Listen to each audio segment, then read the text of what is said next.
So when I first got to college, we had to meet with academic advisors to discuss what kind of classes we wanted to take and everything.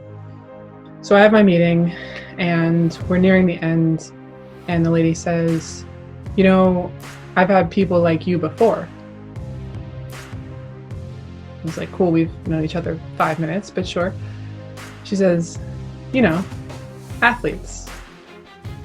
And I look down at the piece of paper she's just handed me, and it's information on how to get tutoring.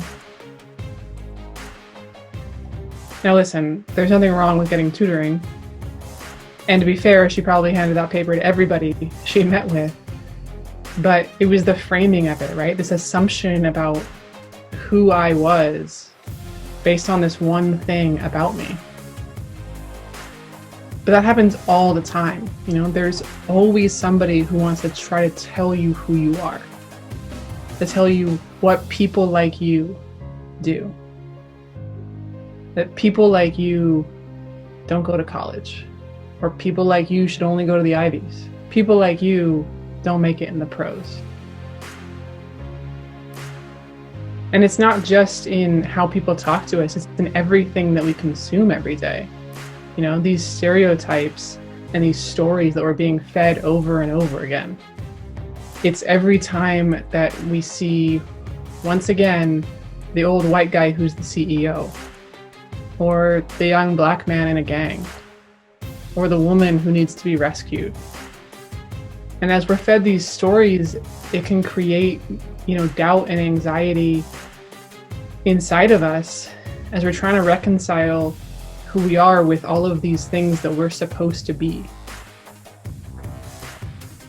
So I think the first step is just noticing it, you know, being aware of these stereotypes as they come up, whether that's somebody talking to you or, you know, watching something on TV, just noticing as these stories are being told.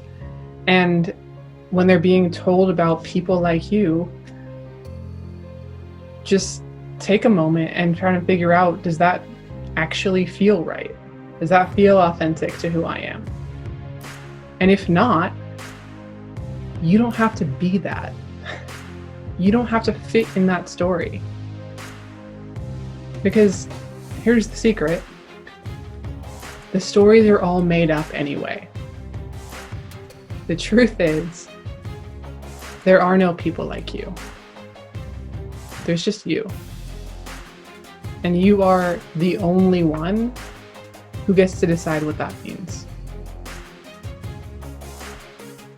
So that's what I did. I walked out of that room, never went back, and I went off and I graduated with 2 degrees. Because I decided that that's what people like me do.